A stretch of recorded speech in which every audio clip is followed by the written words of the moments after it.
Lihen në fuqi masat për numrin 2 të pezulluar të qeverisë Belinda Balluku, së bashku me vartësit e saj krerët e ARSH dhe të Kesh. Ballukut jo komunikua edhe vendimi që e ndalon të dalë nga Shqipëria, një kërkesë kjo e prokurorisë së posaçme dhe e vendosur nga gjykata antikorrupsion.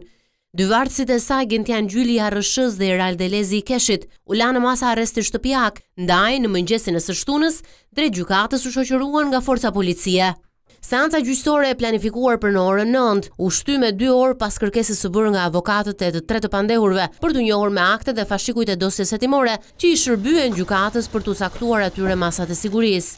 Brenda gjykatës antikorrupsion, ajo priti 4 orë gjykatësin Erion Çela për t'i dhënë vendimin e pezullimit dhe të ndalimit të daljes nga vendi.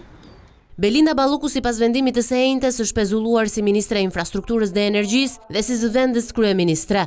Kjo për shkak të dyshimeve se ka kryer 2 herë shkelje të barazisë së pjesëmarrësve në tendera, fillimisht me tunelin në Llogaras, e më pas nga hetimet u zbuluan edhe abuzime me lotin 4 të Unazës së Madhe. Tenderi për ndërtimin e tunelit ka pasur një fond limit 190 milion euro, kurse ai Unazës së Madhe 20 milion euro. Sipas PAK, autoriteti kontraktues ka paracaktuar fituesit dhe ka zgjedhur ofertën më të madhe, rrjedhimisht duke shkaktuar dëme në buxhetin e shtetit.